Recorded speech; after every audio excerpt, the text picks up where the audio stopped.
Alors le sujet surprise. Alors j'avais fait, pour ceux qui n'ont pas suivi, j'avais fait un vlog vite fait sur ma chaîne pour demander quel était le sujet que les abonnés souhaitaient, en essayant de ne pas inclure de questions de linguistique pour épargner mes deux collègues. Sauf que le sujet qui est sorti, c'est est-ce qu'on pourra avoir une langue commune pour l'Europe, ce qui est un sujet qui pourrait être assez en rapport avec la linguistique. Bah oui, mais c'est bien. Et le sujet ensuite a été élargi en commentaire en quel futur pour l'Europe, Ah, qui a ensuite été élargi en quel futur. Eh, quel Voilà. futur. Ça tombe bien, je parlais des années 80 ce matin, donc ça ping-pong, tu vois. Oui, et en plus, quel futur, ça tombe bien, puisque de mémoire, Dave a fait une vidéo avec Léo sur peut-on prédire l'histoire. Donc ça, c'est du futur. Dany, toi, tu fais de la bioéthique. Oui, de la bio, enfin, Ça peut. bioéthique, plutôt de l'éthique en philososie, et donc je suis un peu spécialisé dans les questions de transhumanisme. Et donc là, on est dans du futur. Donc là, ouais, on est sur des problématiques très actuelles, mais je pense que c'est ce qu'on va beaucoup dire. De toute façon, c'est que plein de choses du futur se basent sur ce qui se passe aujourd'hui, un petit peu. Les décisions qu'on prend aujourd'hui vont avoir des conséquences immédiates dans le futur. C'est ça. Oui. Et me concernant, j'ai fait des vidéos sur le français du futur et à chaque fois dans mes vidéos, j'explique aussi ce qui s'est passé dans le passé et donc comment ça risque de se passer dans le futur. Donc voilà, on a un sujet qui est assez vaste, mais qui finalement recoupe plusieurs centres d'intérêt, plusieurs thématiques. Voilà, j'espère que ça vous convient. Si ça vous convient pas, bah, tant pis. Toujours agréable. Et donc Dave, qu'est-ce que tu as à nous dire sur le futur? Qu'est-ce que j'ai à dire sur le futur? Ouais. Vaste question. Non, mais enfin déjà, c'est ultra random comme machin. Tu me lances là-dessus. C'est à part que tout est cyclique. À chaque fois, c'est calme. Les mecs s'ennuient. Ils commencent à se fâcher. Ils se tapent dessus. Ils en ont marre de se taper dessus. Et c'est recalme. Là, on est dans la partie où on commence à se fâcher un peu, tu vois. Ouais, c'est vrai. D'ailleurs, tu parles du fait que c'est cyclique. Là, c'est le moment où je glisse discrètement sur des questions linguistiques. Ok, bah moi ça me va, vas-y. Parce que vous savez qu'en français, on distingue en gros le passé, le présent et le futur comme temps grammaticaux. Alors déjà, ça n'a rien d'universel, hein. Il y a des langues où il n'y a pas de passé, des langues où il n'y a pas de... Enfin, surtout des langues où il n'y a pas de futur, plus que des langues où il n'y a pas de passé. Et surtout, chez beaucoup de cultures, en fait, le temps est cyclique, le temps n'est pas linéaire. Il n'y a pas un passé et on va vers le futur. Il y a aller vers le futur, c'est comme aller vers le passé, puisque justement, les saisons reviennent perpétuellement. Et dans certaines sociétés, typiquement des sociétés qui seront basées sur l'agriculture et essentiellement sur l'agriculture, on va avoir tendance justement à voir le futur comme un passé, en fait, comme un passé qui va revenir. Ouais. Ok, tu me laisses avec ça en fait. Ah, je peux laisser Dany là-dessus. Hein. Oui, bah Non, oui, Dave. Ok. Quand j'avais dit que c'était un traquenard. Non, mais déjà ça change un peu la conception occidentale du temps, qui est que finalement le futur est quelque chose d'assez... Il y a aussi ce cliché qu'on va toujours vers le progrès. Par Que ça ne exemple, fait que progresser, que ça ne peut pas régresser. par exemple. Ça c'est notre culture à nous. Bah, comme tu dis, il y a des langues où il n'y a pas de futur, comme le japonais où tu as que, grosso merdo, pour faire très simple, tu as le passé, le présent, slash futur. Et tu as beaucoup de langues, c'est comme ça en fait, juste le présent et le futur, c'est le même temps en fait. Ouais, clairement. Ou tu as des langues comme le chinois où il n'y a juste pas de temps. Et tu te démerdes avec le contexte pour savoir quand ça se passe. C'est un gros indicateur de la culture du coin. Et pour comment dire, rebondir sur ce que disait Dany, sur le fait qu'on est censé toujours aller vers le progrès. Alors il y a une langue, je me souviens plus de quel nom elle a un nom à la con, donc j'ai pas retenu. Il y a 3 syllabes, ça je m'en souviens, dans le nom de la langue, ça va beaucoup vous aider. Où justement ils considèrent que le futur est derrière en fait. Le passé est devant. Je sais plus de quelle langue c'est une petite langue à la con, tu sais. Ouais, toi d'Amérique du Sud. Ouais, genre Où il y a 5 dans pégus une dans la forêt. forêt. Ça doit être dans une forêt, tu vois. Et en fait, le passé est devant, parce que le passé, c'est ce que tu as en mémoire, donc c'est ce que tu as déjà vu. Donc c'est ce qui est devant tes yeux, alors que le futur, c'est de l'incertain. Donc c'est ce qui est dans ton dos, c'est ce que tu n'as pas encore vu, en fait. Et là, pareil, on est... Waouh. C'est en fonction de ta perception de la réalité. En fait. Exactement. C'est beau. Dany, t'as un truc à dire là-dessus? Sur la perception de la réalité Non, t'as pas... Ah, si. T'as plus de... Ah si, c'est bon là. Allô? Ah oui. Oui. Non, en fait, ce que je trouve super intéressant dans ce que tu dis, c'est que du coup, il y a déjà un truc extrêmement culturel dans le fait de comment on va aborder le futur ou quoi, qui passe déjà par la langue, en fait, avant même de passer par autre chose. C'est-à-dire que la façon dont on va parler et s'exprimer, où on va justement envisager le futur, elle va pas être la même pour quelqu'un qui, comme nous, on a un passé, un présent, un futur. C'est quand même, ça nous paraît assez clair, c'est assez linéaire, et d'autres où c'est pas du tout le cas. Ça, déjà, c'est assez intéressant pour savoir si on peut parler au monde du futur. Enfin, moi, c'est ce que je trouve très pertinent dans ce genre d'exemple, quoi. J'ai une question pour toi, du coup. Vu que, en fonction des langues, tu n'as pas la même perception du temps, est-ce que, du coup, quelqu'un de polyglotte qui parle plusieurs langues, avec plusieurs perceptions du temps différentes, a ces différentes perceptions en fonction de la langue qu'il parle? Alors, typiquement, est-ce que quelqu'un ici parle une langue slave? Tiens, une question à la con. Forcément, il n'y a personne. Russe, polonais, tout ça.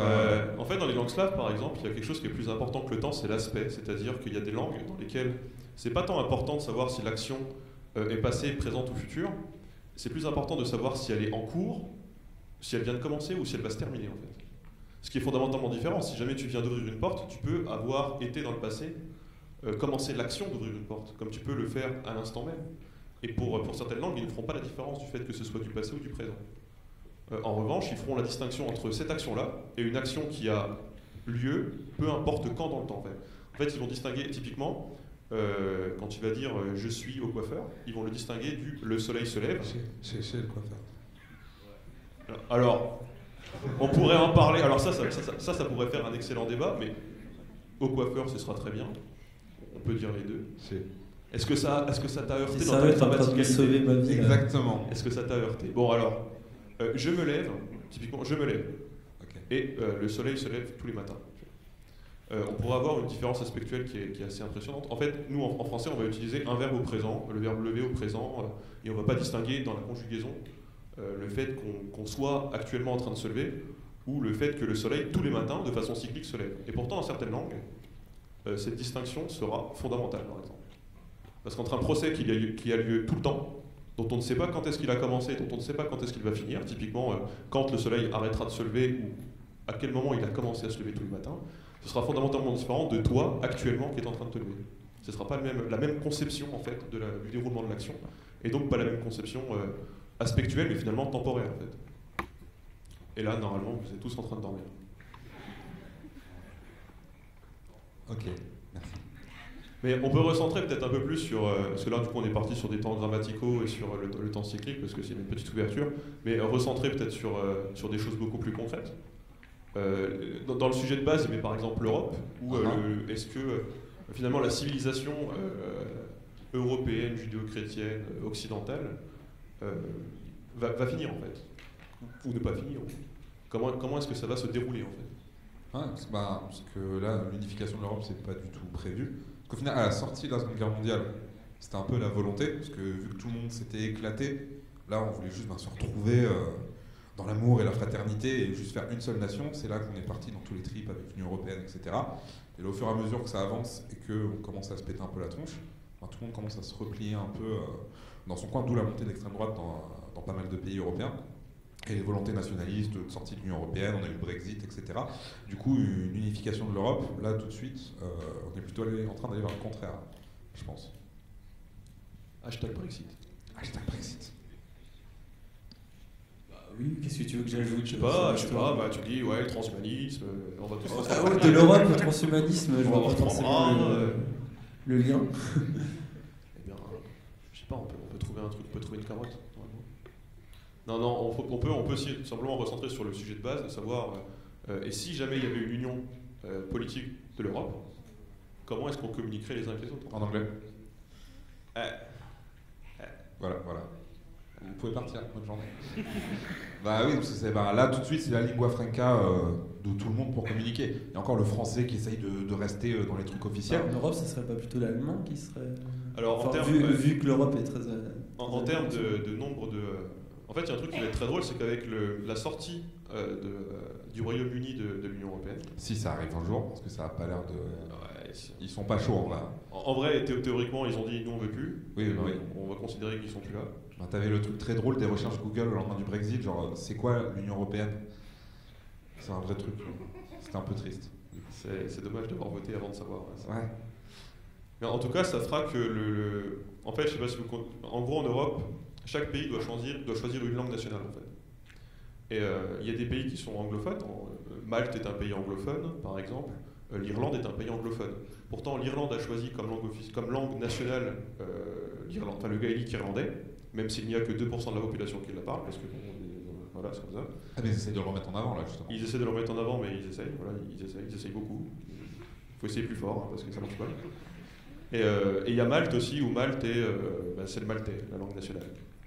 Ce qui fait qu'en fait, à la sortie du Royaume-Uni, il n'y a plus de pays européens dont la langue nationale dans l'Union européenne soit l'anglais, en fait.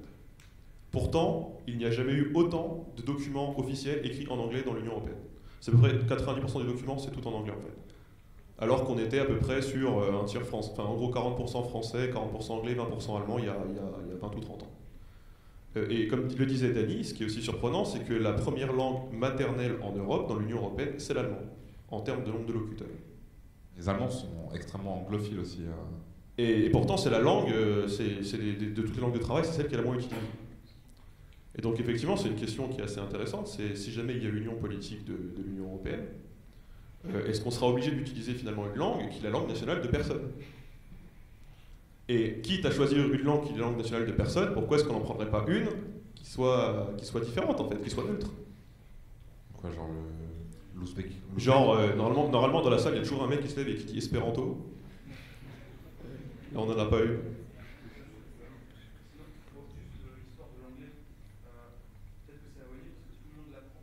Ouais, mais. Ah.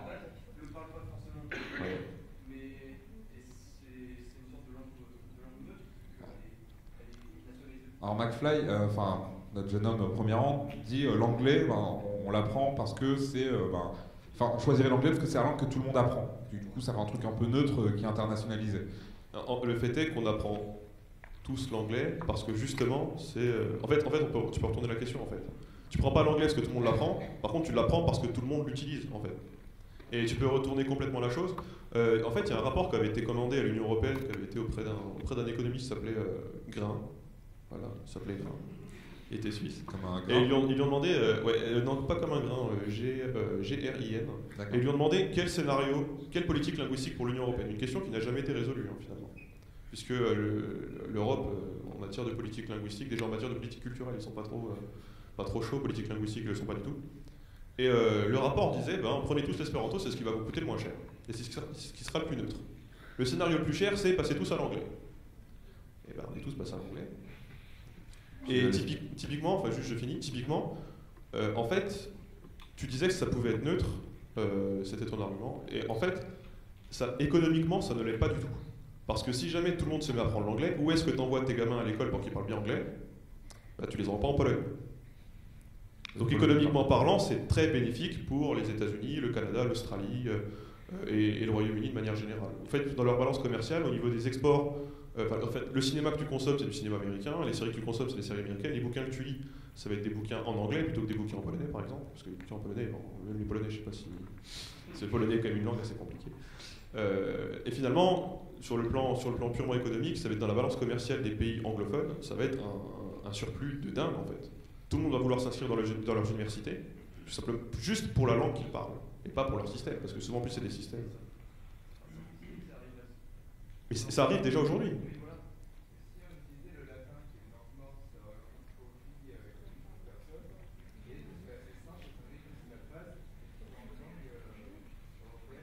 Alors le latin, c'est la base du... Répète peut-être la question, parce que... Ouais, alors la question c'est pourquoi est-ce qu'on ne parle pas tous latin? Parce que le latin, c'est une base de pas mal de langues européennes, c'est vrai, mais en fait, c'est la base d'une minorité de pays. Il faut quand même... On est 27 maintenant dans l'Europe, dont une paire de pays que je ne pourrais même pas citer. Au final, ça fait 4 pays dont c'est la langue de base.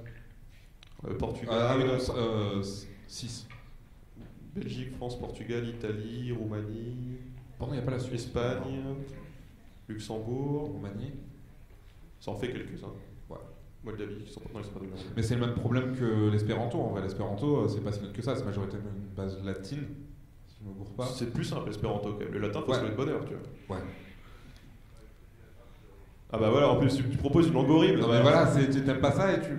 J'ai détesté le latin, mais si on l'impose à l'Europe...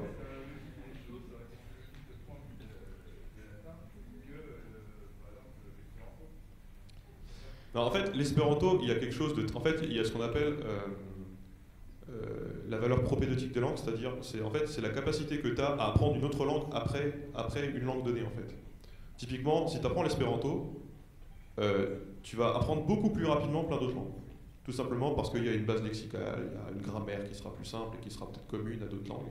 Ce qui fait que ça va accélérer en fait ton travail d'apprentissage d'autres langues, ce qui n'est pas le cas de l'anglais par exemple. L'anglais a une valeur propédeutique qui est pas terrible parce que le lexique il est surtout français ou latin.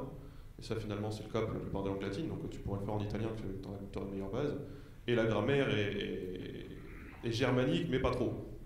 Parce que c'est du germanique un peu dégénéré. Et concrètement, elle dit quoi, la linguistique? Quelles sont les hypothèses les plus vraisemblables pour justement une langue il n'y a pas de réponse. Il n'y a pas de réponse. En fait, le problème, c'est qu'il n'y a pas de réponse possible.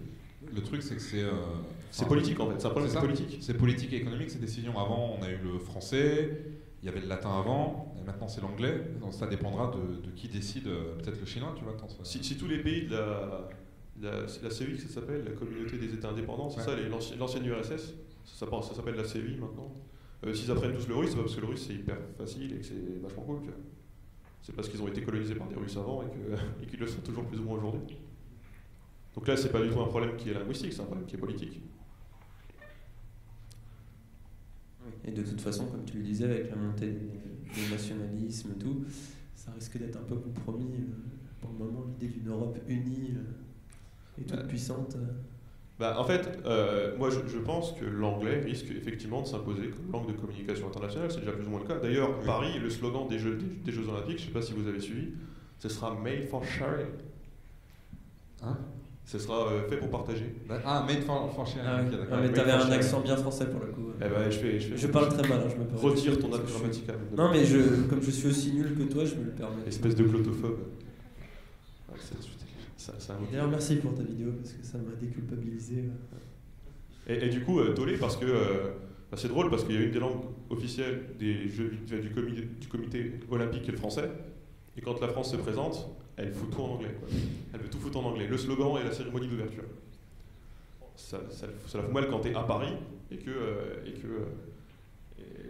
c'est là où se trouvent toutes les institutions qui disent il faut parler français comme ça, parce que sinon on va vous taper sur les doigts. Donc ça la fout mal. Et en fait, depuis tout à l'heure, j'essaye de casser le transhumanisme, et je me rends compte qu'en fait, le transhumanisme... Mais sinon, on peut demander aux gens de poser une question. Oui, en fait. Ça serait peut-être plus simple. Parce que quelqu'un qui tu t'embêtes à chercher une... Mais non, mais juste en attendant, définis-nous ce que c'est que le transhumanisme, en fait. JD, t'es en retard. Okay. La question de la mort, quoi. Parce que c'est très complexe, en fait, sur plusieurs aspects. En général, le transhumanisme, ça vient de l'humanisme, puisque vous savez, ça tu pourras en parler, mais pour la Renaissance, il y a eu tout un courant historique, esthétique, philosophique, qui est l'humanisme. Et il y avait cette idée-là de connaissance du corps, tout un tas de trucs qui étaient liés. Et là, du coup, le transhumanisme, en fait, on est aujourd'hui en mesure, plus ou moins, médicalement parlant, de commencer à justement, on parle d'humain augmenté parfois, ça va être la thèse de certaines œuvres de science-fiction, mais tout ce qui est prothèse, tout ce qui est avancée médicale, nanotechnologie, enfin voilà, toutes ces choses-là, et ben, ça fait rentrer, pour certains, en tout cas les transhumanistes, c'est souvent une idéologie aussi, pour certains ça va nous faire rentrer dans une nouvelle ère, ça va nous faire évoluer en fait. C'est ce qu'on appelle passer vers le transhumain. Et le problème de parler de transhumanisme, là où c'est compliqué, c'est que très souvent les gens ont une méfiance liée au transhumanisme qui n'est pas forcément la bonne. C'est-à-dire que le transhumanisme, ça va être tout de suite perçu comme un truc, en général dans le grand public, qui fait peur, alors qu'il y a plein d'avancées technologiques qui sont intéressantes, genre les OGM. Est-ce qu'il y a la problématique juste c'est pas naturel?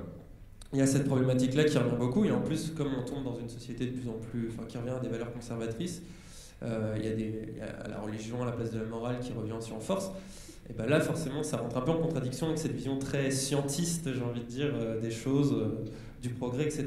Sauf que là, les interrogations ne sont pas forcément les bonnes. Donc, commencer à défendre les progrès qu'on est en train de faire actuellement dans les sciences, tout de suite, ça nous fait passer pour un espèce de mec chelou, pro-transhumaniste ou pro-lobby ou je ne sais quoi.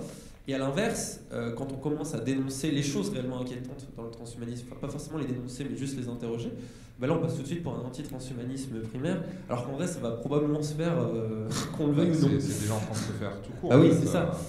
Moi je suis pas le seul à le penser, mais j'ai tendance à dire qu'on est déjà en fait dans une époque transhumaniste. Et il y a même certaines personnes qui considèrent qu'on peut, un truc aussi concret que le smartphone qui est tout le temps dans notre poche, qui représentent une énorme partie de notre identité, bah, c'est déjà en fait une augmentation de notre corps. Bah, en vrai, c'est une augmentation de ton cerveau, même. Enfin, t'as accès à toutes les infos du monde. Mais en fait, là où c'est intéressant de voir comment. Tu dis, ouais, notre corps, hein, c'est complètement débile, c'est un objet à part. Mais là où c'est intéressant de voir ça, ou même ton identité numérique comme une extension de ton identité réelle et concrète de ta personne, là où c'est intéressant d'avoir ce point de vue-là, c'est que légalement, ça pose des questions qui sont éthiquement très intéressantes, puisque typiquement, tu vas avoir tout ce qui est protection de données privées, tout ce qui est justement des... Par exemple, il y a ce que Google, alors, il y en a certains qui appellent ça des fermes humaines, mais en fait Google, dans ses serveurs, vous connaissez les algorithmes un peu, j'imagine le terme est devenu assez mainstream, et en fait toutes les données qu'ils récoltent sur vous, c'est des données qui sont testées en permanence justement pour voir les tendances, qu'est-ce que vous faites, etc. Et il y a dans ces serveurs-là des clones de vous, c'est-à-dire qu'en fait tous les choix, tous les likes que vous faisiez à tel moment, tous les amis avec qui vous discutez, etc., ben en fait, tout ça, on l'analyse. Donc, on fait un clone de vous qui reproduit à peu près les mêmes gestes que vous. Et sur ça, on lui fait passer des milliers de batteries de tests différentes, évidemment pour améliorer les algorithmes, pour faire des recherches, pour comprendre comment les gens fonctionnent, et pour comprendre comment, voilà, un clone de Romain, comment Romain fonctionne. Ben, à partir de ces données, je peux déterminer un certain nombre de trucs. Et justement, je parle de clonage, et c'est là que c'est intéressant. Si tu commences à considérer que l'identité numérique de Romain, c'est son identité réelle, on parle de clonage. Si je commence à considérer que ton téléphone fait partie de ton corps et que je viens le pénétrer pour prendre des données, on parle de viol. Et c'est là que c'est très intéressant parce qu'on y a un peu un je m'en foutisme total sur les protections de données, etc. Et c'est pour ça que ça peut être intéressant d'avoir ce point de vue-là un peu, qui peut paraître un peu radical, mais qui en fait permettrait peut-être de protéger certains abus sur lesquels, mais là, on n'a absolument aucune prise, quoi. C'est assez flippant de voir ce que l'IA de Facebook, là, très concrètement, les évolutions de taré de l'algo de détection des visages. Vous savez, vous avez dû remarquer que maintenant, quand vous mettez une photo de vos amis, ça vous propose directement non seulement les visages, mais ça vous dit qui, genre si je mets une photo de nous trois là sur Facebook, ça va me dire ah bah Dave, oh bah Romain, oh bah c'est toi. Et là, je peux valider oui ou non. Et en fait, ce qui est fou, c'est qu'en plus de ça, ce qu'on voit, la partie visible de l'iceberg, on disait c'est pratique, mais maintenant, ils sont capables non seulement de repérer la posture. Avant, ils repéraient juste s'il y avait des humains ou pas, des corps. Maintenant, ils peuvent voir la posture, ils peuvent deviner la fonction. Genre, il y a une photo, enfin, c'est Facebook eux-mêmes qui montrent ça, c'est une photo de deux policiers avec une militante ou je sais pas quoi. Et ils arrivent du coup à voir la posture dans laquelle ils sont. Ils arrivent à deviner qu'il y a deux policiers qui sont casqués, armés, avec une femme qui est en retrait comme ça, qui met la main devant le visage. Il peut tout deviner. Et en fait, l'idée que dit, évidemment, parce que toujours c'est justifié par du progrès médical, c'est souvent le cas, on essaye de le vendre comme ça, c'est que ça permettrait aux aveugles d'utiliser Facebook. C'est-à-dire qu'en gros, ça pourrait décrire des photos en temps réel. Mais derrière, en fait, c'est ultra flippant de se dire que l'IA de Facebook peut reconnaître n'importe quelle photo. Et l'avantage qu'il y a à ça, c'est qu'avoir une base de données de vidéos ou de photos, ou même Skype par exemple, ce que vous voyez sur YouTube, là, tout ce qui est sous-titrage automatique, ou Skype qui essaye aussi beaucoup de commencer à réfléchir, à pouvoir transcrire les textes, ils vont vous dire que c'est pour traduire plus facilement. Mais en vérité, l'énorme avantage, c'est que stocker des heures et des heures d'audio, de vidéo ou de photos, ça pèse très lourd dans les serveurs et c'est compliqué de chercher un moment précis. Si je parle 3 heures de Skype avec Dave, c'est un peu compliqué, il faut écouter 3 heures. Alors que par contre, si c'est retranscrit en texte, n'importe qui peut faire CTRL F Daesh et voir si on a parlé de Daesh avec Dave. Bon, ça se trouve, il me parlait de sa dernière vidéo, pas d'un attentat, on l'espère, mais c'est exactement ça en fait qu'il cherche aussi à long terme, c'est pouvoir fouiller n'importe quoi, même n'importe quelle vidéo, et trouver par des mots-clés instantanément quelque chose sur quelqu'un. C'est un truc qui devient extrêmement flippant. Et là, je ne vous parle pas du futur, je vous parle de ce qui est possible aujourd'hui. Et ce genre de truc, ça pose de véritables questionnements éthiques, quoi. C'est déprimant, putain. Ah oui, non, mais c'est très déprimant en général, ces questions-là. À cela, rajoutons qu'on parlera tous anglais et on est fini. On parle, enfin la plupart des gens maintenant, de notre âge à peu près, enfin à la trentaine ou un peu moins, se débrouillent en anglais. C'est déjà un fait. Je vois une question peut-être. Ouais. À moins que tu aies un truc. Non, ouais, j'ai rien dit. Moi, je me pose la question pour essayer d'un peu réunir les deux sujets. Est-ce que le but du transhumanisme, c'est d'arriver à avoir des humains immortels, plus ou moins? Et est-ce qu'en obtenant des humains immortels, on risque pas d'assister à la fixation de la langue qui va plus évoluer? Alors, pour répondre sur la question de langue, non, parce qu'en fait, tu t'en rends pas compte, mais entre le moment où tu as 10 ans et le moment où tu as 70 ans, tu as changé en fait. Dans ta façon de parler, tu as changé.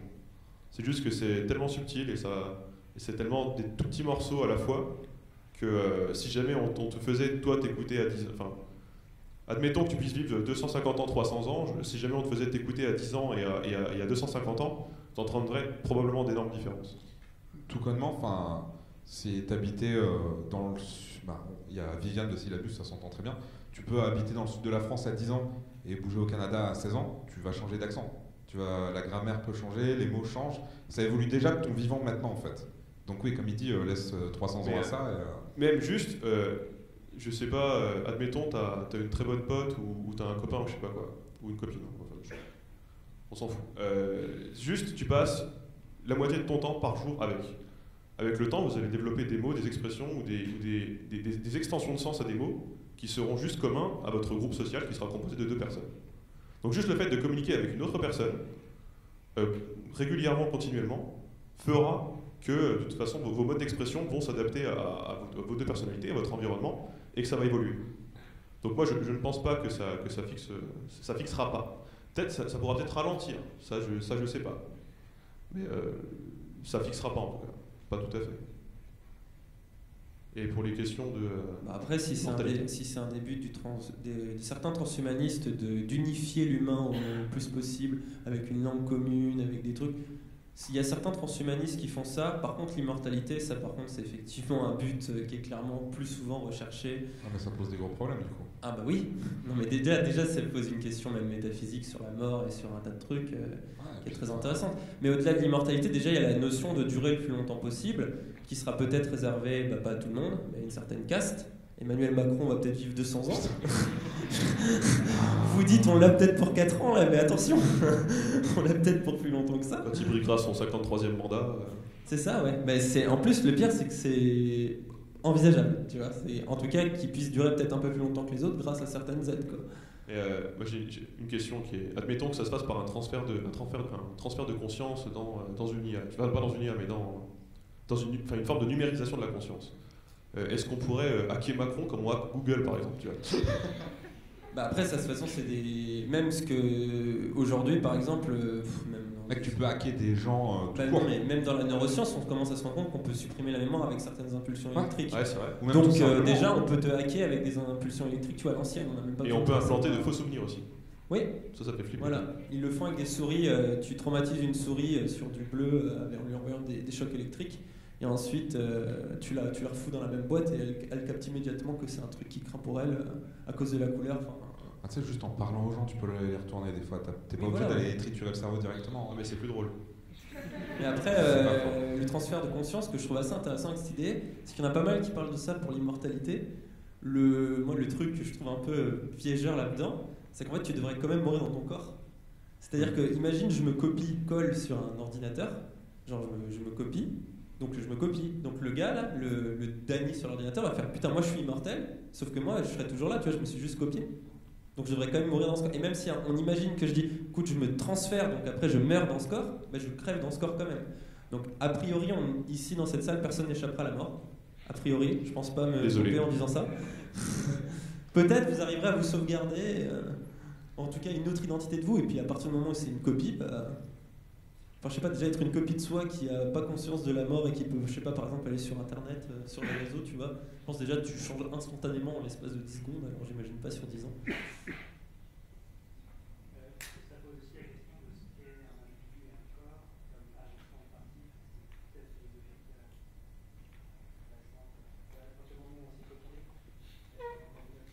de toute façon c'est un peu au centre de ça. Répète un peu la question. Il dit que ça pose la question du rapport entre corps, esprit, enfin voilà, c'est des thématiques qui sont assez classiques dans la philosophie, mais là pour le coup elles deviennent assez concrètes, et pour le coup je pense que si on arrive dans une époque un peu transhumaniste, ou si on a cette vision de la science, ça date pas en fait d'aujourd'hui, pour le coup ça date même plutôt d'hier, puisque ça vient un peu de Descartes, pas forcément de Descartes le philosophe lui-même, mais du cartésianisme, de ce que ça a inspiré Descartes, puisqu'il y a eu cette séparation entre le corps et l'esprit, où le corps peut être vu comme une chose parfaitement mécanique, c'est-à-dire une chose où on peut, genre tu te pètes le bras, on te remplace le bras, il n'y a pas de problème. Sauf qu'en fait, on se rend de plus en plus compte dans la médecine, dans la pratique, que c'est pas forcément vrai. On a vu des gens à qui on fait des greffes de foie et ils changent de personnalité, genre des trucs aussi fous que ça. Donc on se rend compte qu'en fait, un organe, c'est pas juste un truc qui a une fonction forcément précise qu'on comprend très bien.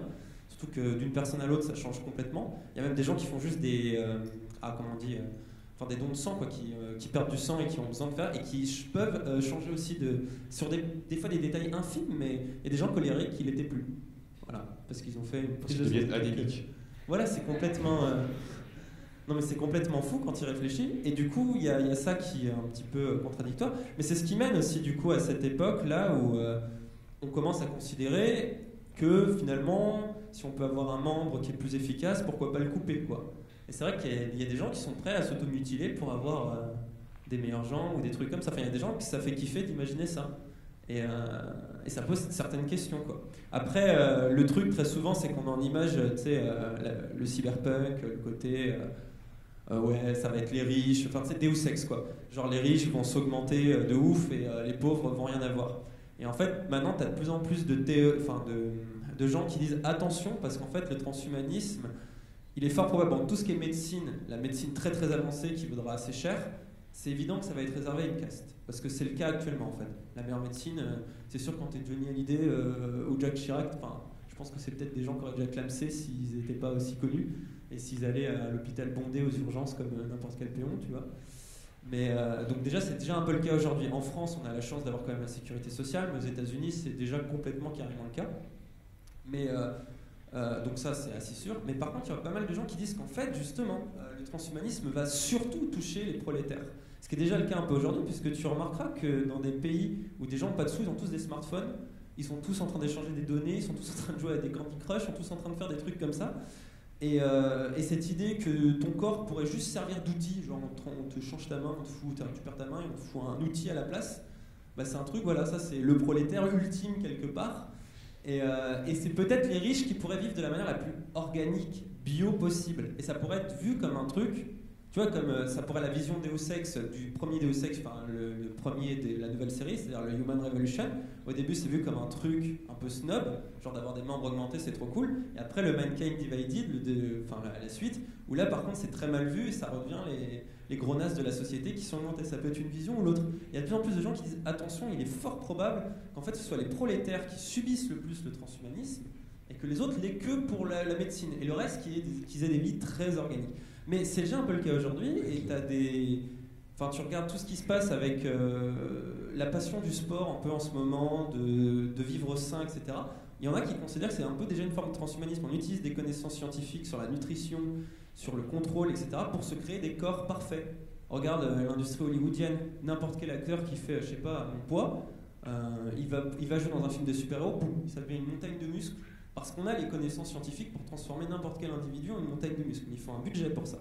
Il faut quand même avoir quelqu'un qui te prépare des repas. Bon, là, je parle d'Hollywood, c'est un exemple extrême pour prendre du poids très rapidement. Tu peux faire ça en mangeant du riz d'Inde, comme ils disent sur YouTube, et très rapidement. Mais il y a déjà on peut déjà considérer ça aussi comme une forme où on va contrôler son corps, on va contrôler son alimentation au glucides près, parfois même à l'acide aminé près pour les plus précis, pour justement se transformer son corps et le voir. Tu vois, il y a cette vision très mécanique que bah, c'est mon corps, c'est un objet, j'en fais ce que je veux, je le sculpte. Et c'est des questions qui vont devenir, à mon avis, de plus en plus, au fur et à mesure, quoi. Ouais, du coup. Est-ce que le transhumanisme tend vers l'uniformisation?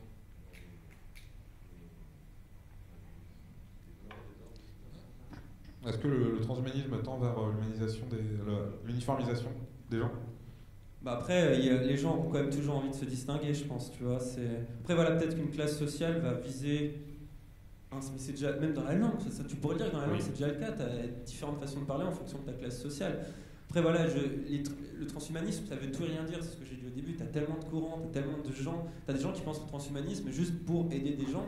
Tu en as qui le pensent pour dominer, il y en a qui le pensent juste pour soigner. Enfin, c'est un courant qui peut avoir plein...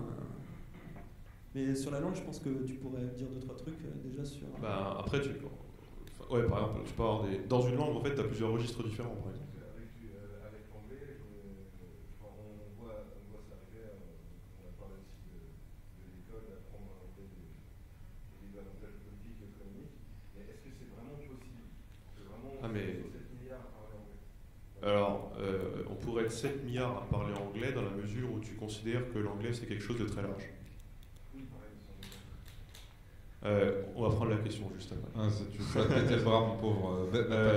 Juste pour finir, en fait, il y a un truc auquel tu ne pourras pas couper, c'est que si jamais tu isoles des groupes sociaux les uns des autres, ils vont développer des langues qui seront différentes en fait.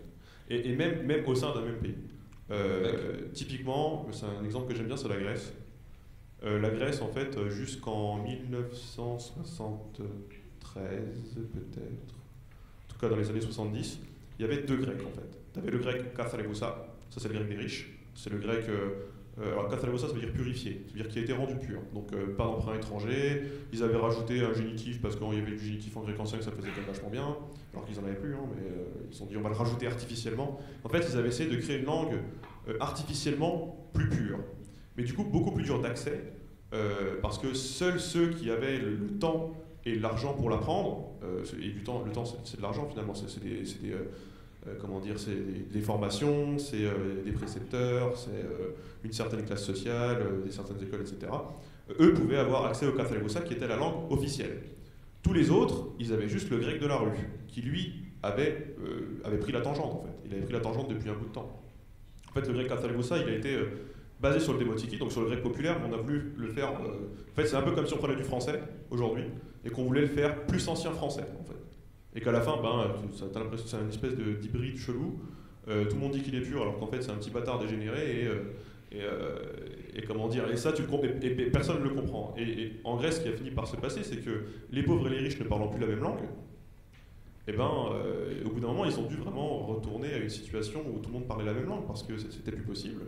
Et ça, souvent, ça se passe avec une révolution ou avec la chute d'une dictature. Là, typiquement, ça s'est passé avec la chute de la dictature en Grèce, qui a conduit à alors pas l'interdiction, mais à la destitution du grec kathalegousa comme langue officielle. C'est passé le grec démotiki, donc le grec du peuple est devenu la langue officielle, et une réforme de l'orthographe pour que ça colle plus simplement. Et tout ça juste pour montrer que dans un même pays, plusieurs groupes sociaux différents peuvent, avec le temps, avoir des langues qui seront différentes. Juste en isolant les gens les uns des autres. D'ailleurs, c'est pour ça que l'ascenseur social, comme on dit, c'est quelque chose de très cliché, mais c'est aussi quelque chose qui, linguistiquement, est très sain, puisque ce serait comme... en fait, ce serait, si on veut voir ça d'une manière assez biologique, ce serait en fait comme faire en sorte que les gènes se mélangent pour qu'à chaque fois tu sois plus adapté, en fait. Alors que si jamais tu isoles des groupes les uns des autres, eh bien, finalement, ils vont se diversifier, enfin, ils vont justement pas se diversifier, ils vont s'uniformiser, mais à part, ce qui fait qu'au bout d'un moment, t'en as un qui va bouffer l'autre. Souvent, ça se passait comme ça. Donc, pour répondre à ta question, 7 milliards qui parlent anglais, ce serait possible, mais il faudrait que tout le monde soit... il faudrait que tout le monde communique ensemble, à travers le monde, et de manière uniforme. C'est déjà le bordel maintenant. Et ça, c'est rarement possible, pour des raisons qui sont purement géographiques. Tu as des tonnes de pays qui ont l'anglais comme langue maternelle, mais typiquement, un gars qui vient du nord de l'Écosse, qui parle avec un Américain, il va avoir des problèmes à se comprendre. Ou même tu prends l'anglais d'Inde. C'est ça. Parce que les gens en Inde, ils n'ont pas un accent indien, c'est leur anglais qui est comme ça. Tu prends les gens de Singapour, il y a plein d'apports de chinois dedans. Et au final, c'est un bordel pas possible, alors qu'à la base, c'est la même langue. Parce que à se comprendre. La première langue de communication inter-État, parce qu'en fait, l'Inde, c'est une fédération de plusieurs États. La première langue de communication inter-État en Inde, c'est l'anglais, mais c'est l'anglais indien. Donc en fait, c'est un anglais qui ne sort jamais d'Inde et qui, du coup, prend complètement la tangente vis-à-vis de l'anglais qui leur a été apporté par la colonisation. Et d'ici 300 ans, si jamais l'Inde reste comme ça, dans les situations qui sont actuelles, ce sera un anglais qui ne sera absolument plus compréhensible pour n'importe quel autre anglophone, en fait. Eux diront encore qu'ils parlent anglais. C'est déjà compliqué à comprendre. Hein. Et d'ailleurs, il y a aussi une des langues officielles de Papouasie-Nouvelle-Guinée, c'est le Tok Pisin. Tok Pisin, en fait, ça veut dire, enfin, Tok, ça veut dire talk, par exemple. Pisin, je ne sais plus exactement, mais c'est un créole de l'anglais, en fait, parce que les créoles sont finalement, ce sont des langues qui ont pris la tangente très rapidement ce serait vraiment très compliqué d'expliquer comment ça fonctionne un créole.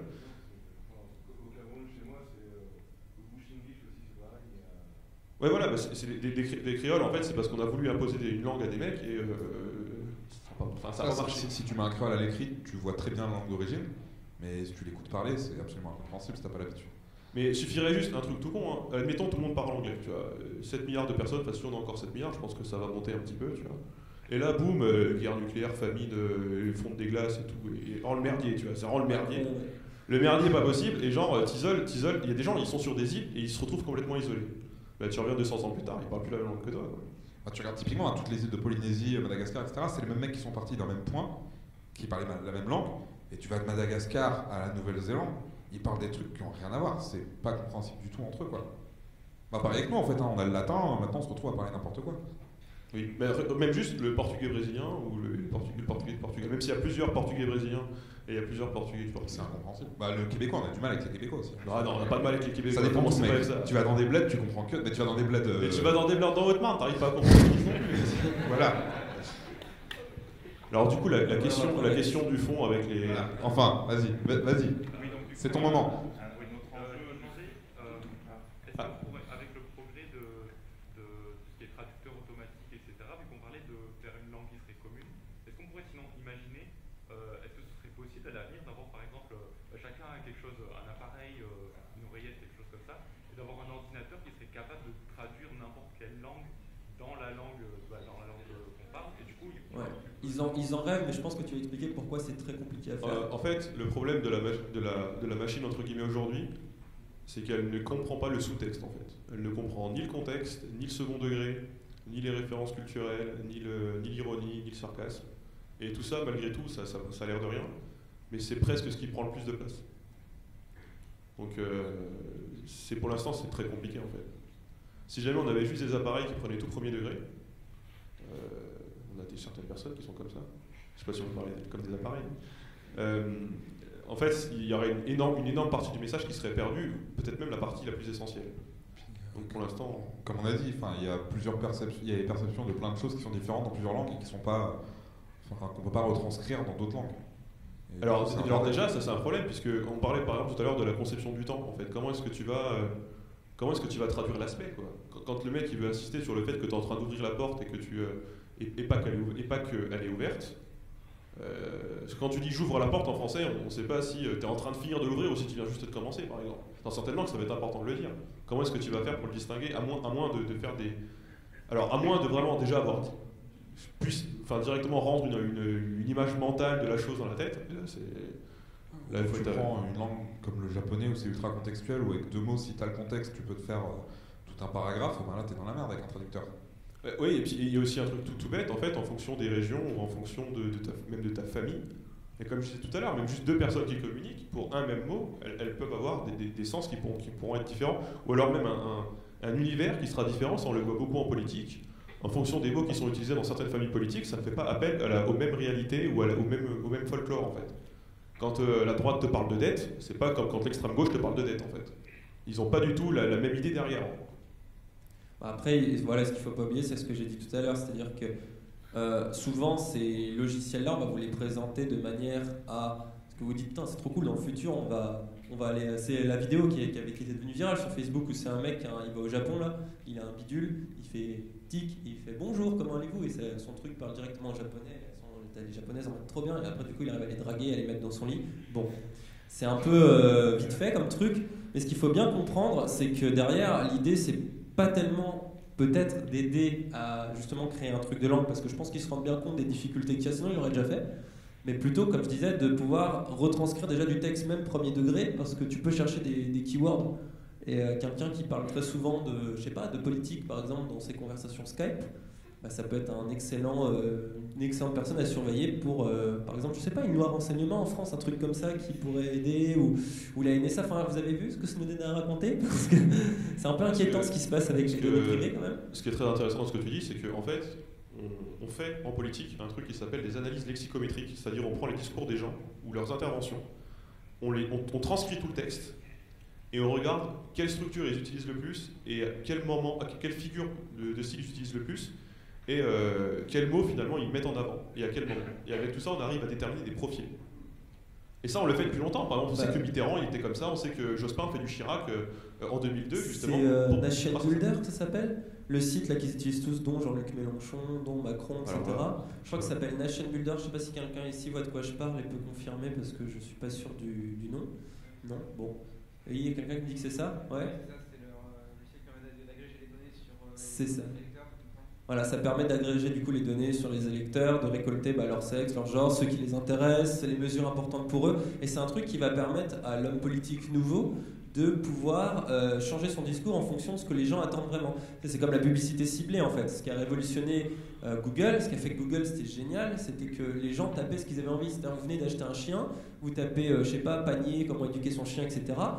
Les publicités de Google vont savoir qu'en ce moment vous avez un nouveau chien dans votre vie et que vous êtes intéressé par ça. Et comme ils savent ce que vous voulez sur le moment où vous le voulez, ils vont pouvoir vous proposer des pubs, je sais pas moi, de niche, de bidule, enfin de trucs liés à des chiens, ou Amazon avec des algorithmes, etc. Après, Facebook avait le truc où liker, là vous aimez, vous montrez ce que vous aimez. Et bon, après Google, je crois que c'est encore plus fort, c'est pour ça qu'ils sont si forts, c'est que ça montre ce que vous voulez au moment même où vous le voulez. Parce que quand vous tapez un truc.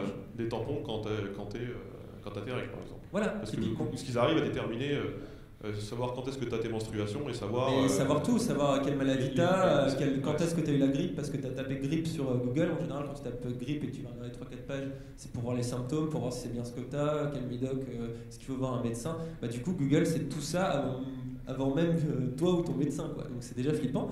Et justement, peut-être que le Macron du futur, celui qui aura 200 ans avec des poumons artificiels, bah, peut-être que lui, il utilisera les logiciels de langue qu'on a pour justement faire ce que tu disais tout à l'heure, là j'ai pas le terme technique que tu as utilisé. Les analyses lexicométriques. Voilà, il utilisera ça pour voir quel élément de langage il va pouvoir utiliser, qui sont ceux qui parlent le plus aux Français à l'heure actuelle.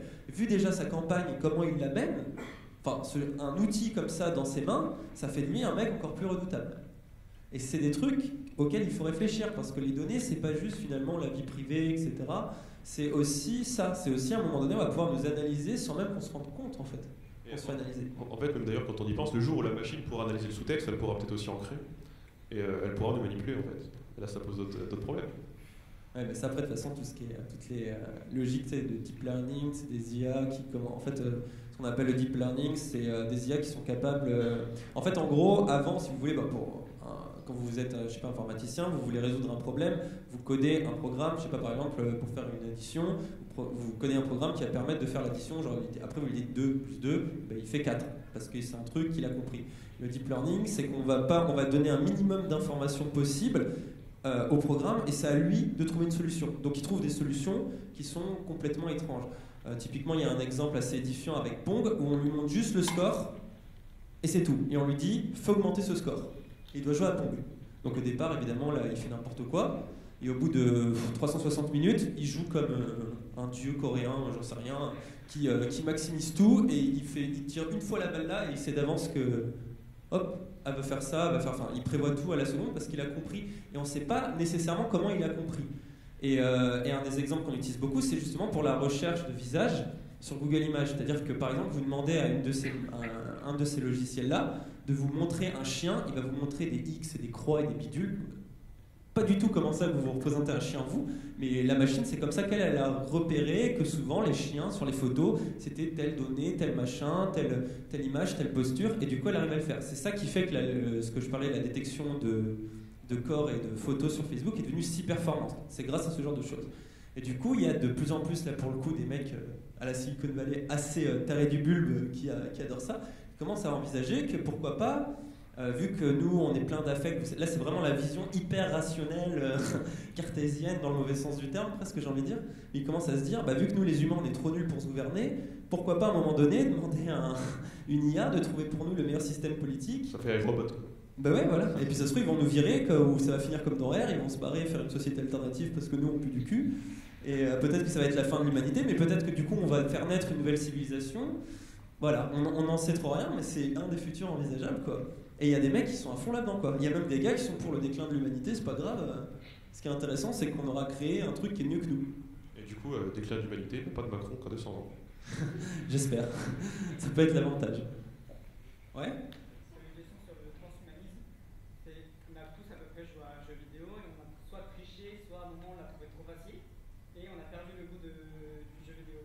Donc au bout d'un moment, le transhumanisme, ça va pas poser de graves problèmes psychologiques et philosophiques, vu qu'on va perdre du goût à la vie, parce qu'on va le trouver trop facile en fait, on va plus avoir de difficultés. Ah bah exactement, c'est-à-dire que là, l'humanité pour le moment, elle s'était fixé des buts assez simples qui étaient déjà arrêter de mourir de maladies, vivre le plus longtemps possible, essayer de travailler le moins possible, etc. Et on commence à arriver en partie à enlever ces choses-là.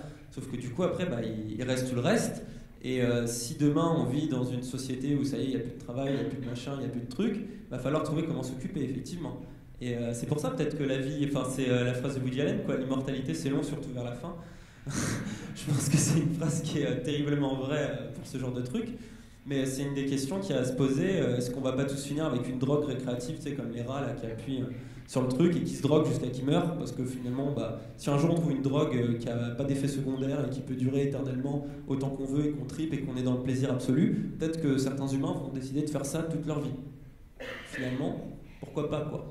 Mais ça, c'est comment tu considères ton existence. C'est-à-dire que beaucoup des philosophies qui existent sur Terre, c'est quand même des philosophies pour apprendre à vivre, apprendre à exister, apprendre à accepter l'idée de la mort, apprendre à accepter que la vie est souffrance, chercher l'absence de troubles, etc. Une vision épicurienne, c'est une vision qui part du principe que quand même la vie est souffrance, qu'on va être troublé et que du coup il y a une sérénité à chercher dans l'expérience de vie, dans la philosophie, dans le savoir, etc. Si à partir de demain, on peut, juste tu prends une pilule, t'arrêtes de souffrir, là Épicure, ça va remettre en question. Mais du coup, est-ce que c'est forcément un mal, tu vois? Parce qu'on va atteindre on va peut-être supprimer la souffrance de l'histoire de l'humanité. Mais du coup, est-ce qu'on va pas supprimer l'humanité? C'est toujours le débat. Est-ce que si on fait ça, on enlève l'humanité? Parce que c'est aussi un truc de l'humanité de mourir et de souffrir. T'enlèves la mort, par exemple, on serait du coup une dernière espèce humaine à mourir. Et du coup, on serait une des dernières espèces humaines à vivre avec ce truc-là. Ça nous change complètement, la mort. C'est un truc qui nous influence dans tout ce qu'on fait, dans l'art, dans le travail, dans plein de choses, quoi. Du coup, la philo, c'est un peu un truc d'émo, non? Bah oui, mais après, la vie, c'est un truc d'émo. Tu nais, tu sais pas pourquoi t'es né, et on te dit tu vas crever. Donc tu peux considérer que c'est très émo. C'est pour ça que les ados sur Skyblog, ils s'en peuvent plus, quoi. Scarification, tout ça. Tu vois une question là-bas? Oui, je repars sur le transhumanisme, mais il y a un truc en fait qui me vient en tête, c'est les questions de brevet et de propriété intellectuelle. Si on imagine que les gens se font augmenter avec des prothèses ou avec des biotechnologies, à la question de savoir à qui appartient cette technologie. Est-ce que ça appartient à la personne qui les porte, ou est-ce que ça appartient toujours à l'entreprise qui les a posées? Donc, quels sont les risques par rapport à ça et comment est-ce que c'est en fait pour s'en prévenir? Pour le coup, c'est une excellente question. C'est une des questions qui se posent notamment dans le librisme et même sur des exemples hyper concrets et récents. Récemment, il y a eu un truc qui s'appelle l'Oculus Rift. Vous avez tous entendu parler. À la base, c'était un projet qui s'est développé parce que c'était un truc. Le mec, il a visé les web développeurs, enfin les geeks, quoi, les nerds qui avaient envie de programmer là-dessus, qui disaient trop cool un casque de réalité virtuelle. Donc c'était open source, le projet de base de l'Oculus Rift. Évidemment, ça a intéressé cette niche-là de gars programmeurs. Et ensuite, ça s'est développé dans les magazines un peu techniques, développeurs, etc. Et il a commencé à avoir un buzz autour de ce truc dans cette sphère-là, et qui a commencé à toucher les sphères généralistes. Et quand ça a touché les sphères généralistes, le grand public est arrivé en disant « ça y est, c'est le futur, la réalité virtuelle, c'est le futur ». Et donc le mec, qu'est-ce qu'il a fait? Il a vite viré le côté open source, évidemment, pour pouvoir garder les droits, et il l'a vendu, tout le monde le sait, à Facebook, à 3 milliards de dollars. Et ce qui a scandalisé les gens qui avaient backé pour ça, et ça fait poser des questions. Par exemple, là je vais faire mon propagandisme, mais nous avec la Coordination Net, on estimerait que quand tu fais du financement participatif, c'est normal de foutre sous licence libre. Parce que tu demandes au public, à la communauté de t'aider, tu rends à la communauté ce que tu fais. C'est le choix que j'ai fait, par exemple, moi, avec mes vidéos qui sont dans le domaine public, parce que je suis en financement participatif sur Tipeee. Moi, ça me semble éthique, en fait, de faire ça. Et justement, ça peut éviter les débordements de ce style. Tu arrives, tu dis, ouais, j'ai un projet génial pour l'humanité, et puis finalement, tu les embobines, et tu finis par revendre ça au plus offrant. Et ça pose cette question-là, parce que toutes les données qu'Oculus va récolter, c'est quand même des données, en plus, où là, pour le coup, vous n'êtes même plus dans la réalité. C'est des données qu'ils vont récupérer rien que pour eux. Et donc il y a ce truc de ouais, est-ce que t'es pour... Là pour le coup, Deus Ex, c'est exactement les questions que ce jeu vidéo pose. Et en plus, il y a un truc. Tu peux répéter ta question car ça m'a fait penser à un autre truc qui est tout aussi intéressant. Ah oui, c'est bon, je le laisse, c'est sur la médecine. C'est là où c'est intéressant, c'est que ça pose vraiment aussi la question de la responsabilité. Parce que par exemple, si demain des machines sont capables de te faire, je sais pas, de t'opérer de l'appendicite avec un taux de précision de 100%, enfin de 99,9%, le jour où il y a un accident technique, pareil avec les voitures sans volant, qui est responsable? Parce que imagine, ton frère meurt parce que la machine a déconné, mais qui est responsable? Le logiciel, celui qui a créé le logiciel, celui qui a monté la machine, celui qui l'a allumé en dernier, celui qui l'a branché. Là, ça rend complètement fou la notion de responsabilité, qui est déjà un truc compliqué en philosophie. C'est-à-dire quand un médecin foire un truc, est-ce qu'il est vraiment responsable? Est-ce que machin? Alors là, ça devient, pareil pour les voitures sans volant, c'est une question juridique qui est extrêmement angoissante, quoi. Et c'est un truc, en plus là, les entreprises adorent se jeter la balle. Ils veulent toujours le truc, mais là, c'est non, c'est pas ça, c'est celui qui a construit, c'est celui qui est rentré, c'est celui qui a machin. Voilà. Et ça, on va atterrir dans des questions où là, ça nous dépasse, en fait. Quand tu te fais écraser par une voiture, enfin 2 voitures sans volant, qui est responsable? Le logiciel, celui qui l'a programmé? On peut plus trop savoir. Si les machines deviennent conscientes, on pourrait imaginer condamner carrément les machines, puisqu'elles sont conscientes. Mais oui, mais tu vois, mais du coup ça devient tellement étrange quoi. Il n'y a pas le procès de Tony Stark en même temps là-dessus là Non, voilà. Oui, bah oui. Je savais pas. Il a perdu. Du coup, ça reste pas. Déjà dans cette ère, mais dans les années 80, c'est que depuis le Moyen-Âge, ce qui a évolué constamment, je dirais, mais surtout les technologies sociales, là où la mobilité de 30 ans, on arrive vers 100 ans, voire beaucoup plus loin dans la génération. Donc, déjà, Bah, je l'ai dit au début, moi je considère qu'on est déjà dans une ère de transhumanisme, ça a des intérêts immédiats. Après même, tu prends Internet, juste Internet, ce qui est en train de changer au niveau de la langue, ce qui est en train de changer au niveau de la société, du social, de tellement de trucs. On a même récemment fait des études, on s'est rendu compte que la mémoire, pourtant la mémoire c'est pas un truc, tu te dis putain ça va pas changer comme ça du jour au lendemain, on se rend compte que la mémoire des adolescents fonctionne pas du tout pareil que la mémoire de ceux qui n'utilisent pas du tout Internet. Justement la mémoire de ceux qui n'utilisent pas du tout Internet, c'est une mémoire beaucoup plus scolaire, encyclopédique, où ils ont retenu des dates précises, etc. Alors que le fonctionnement de la mémoire chez un adolescent, ça va plutôt être la capacité à se souvenir ce qu'il faut chercher exactement pour retrouver l'information. Donc ce qui est typiquement un usage d'Internet. Et c'est une manière de réfléchir qui est extrêmement efficace en fait, puisque juste, on croit au début, ça y est, ça veut dire que les ados deviennent bêtes et ne savent plus les vraies valeurs et ne savent plus les vraies dates. Mais non, au contraire, en fait, ça te rend meilleur puisque tu peux être précis sur tout et tu sais comment, à n'importe quel moment, enfin je pense qu'on le fait tous un peu dans cette salle, on arrive à savoir quoi chercher. Je pense que là on est tous jeunes, on arrive à savoir quoi chercher sur Internet. Tu demandes à ton père et tu lui dis va cherche sur Google, il va pas comprendre quoi. Il va dire ouais mais je cherche quoi, je tape quoi, il va pas savoir quel mot-clé utiliser. Et ça, c'est déjà des études, on s'est rendu compte de ça.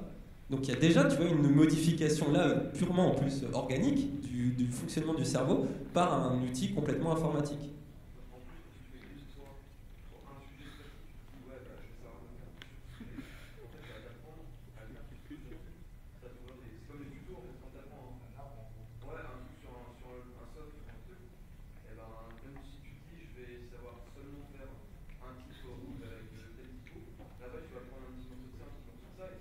C'est ça.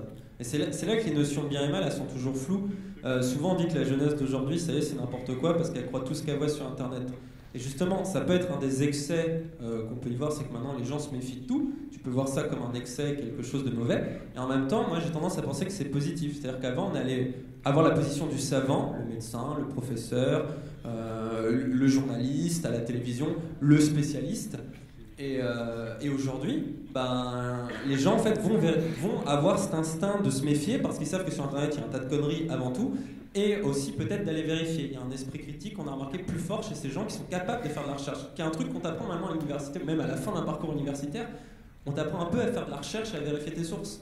Là maintenant c'est presque inné pour un adolescent qui, quand il passe son fil Facebook, il voit passer qu'il y a des, je sais pas moi, des hommes lézards au centre de la Terre. Bon il se doute qu'au bout d'un moment c'est une connerie, tu vois.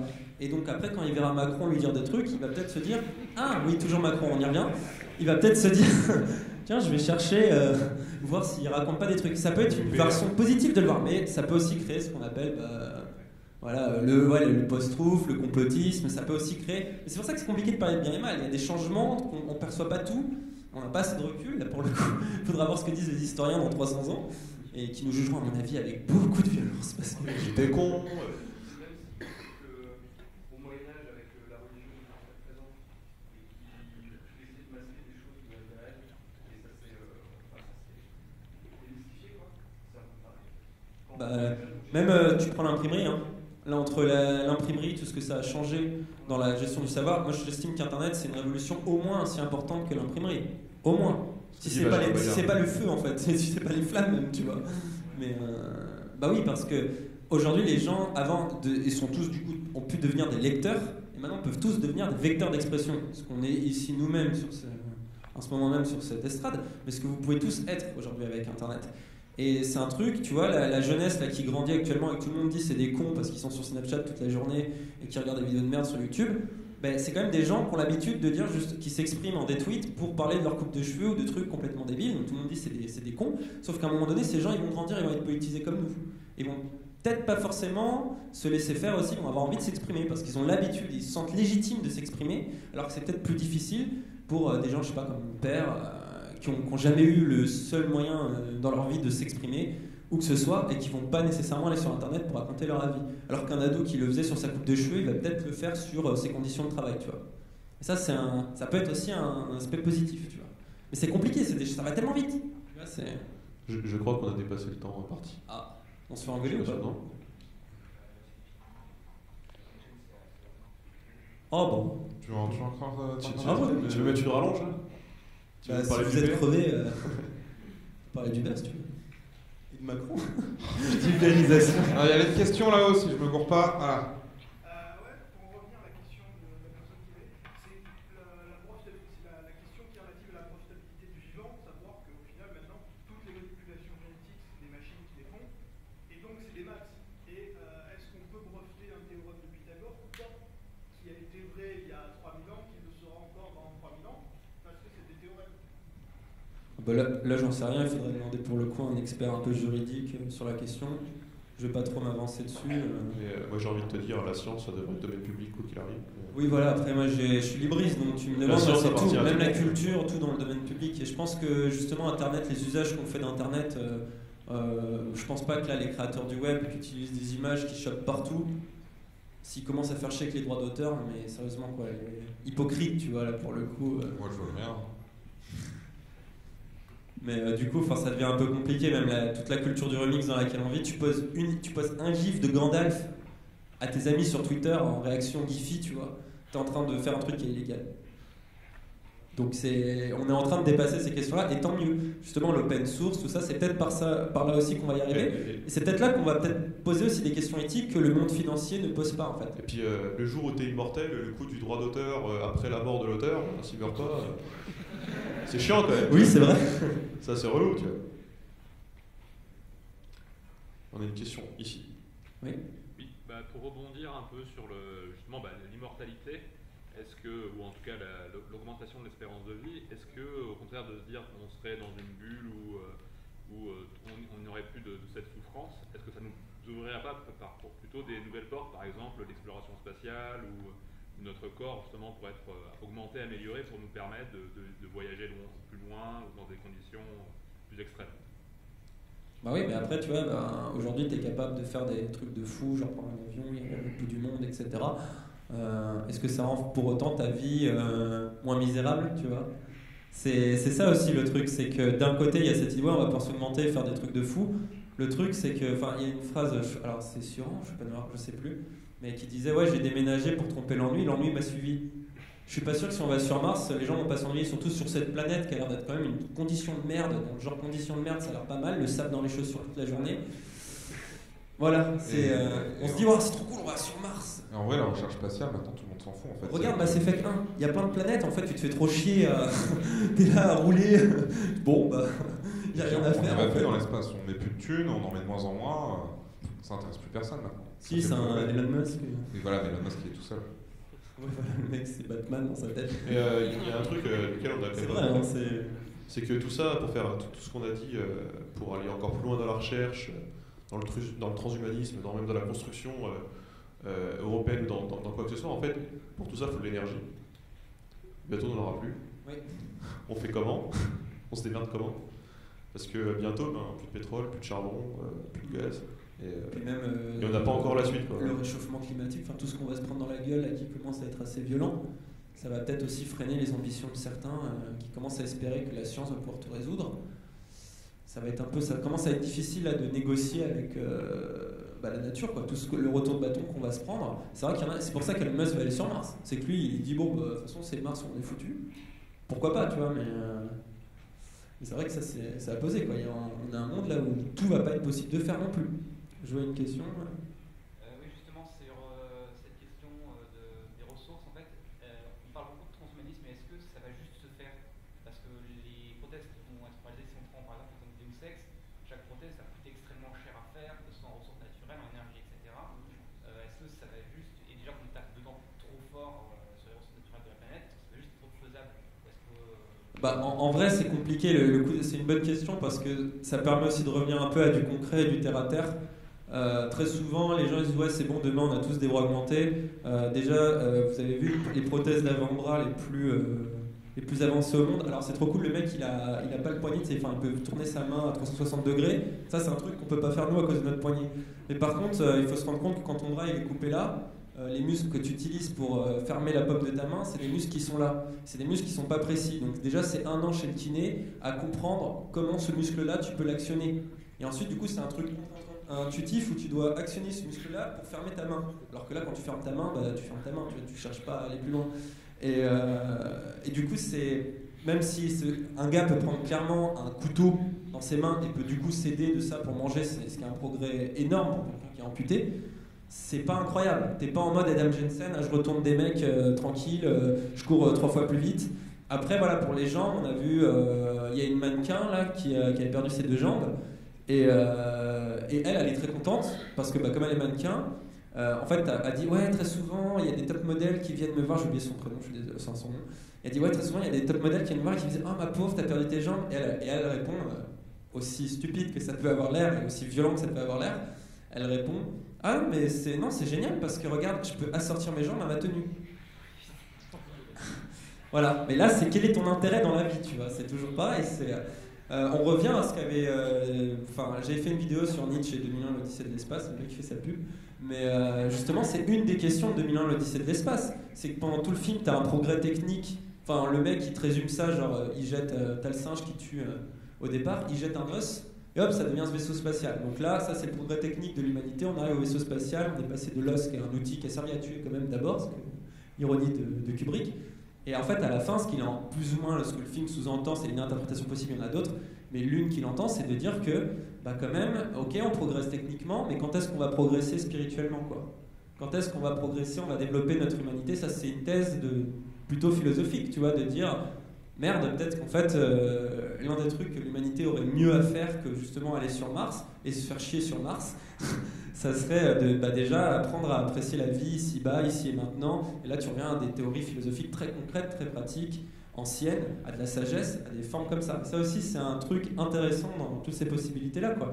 Ça va pas rendre la vie moins pénible, en fait, d'être tout le temps connecté à plein de trucs. Peut-être même que ça va la rendre encore plus agaçante. Nos sociétés actuelles, on a des milliards de trucs à faire. Et c'est dans les sociétés les plus productivistes et les plus avancées qu'il y a le plus gros taux de suicide. Tu regardes la Corée du Sud, qui est un des pays les plus riches avec de toute l'Asie du Sud-Est, etc. C'est là où ils ont le plus gros taux de suicide.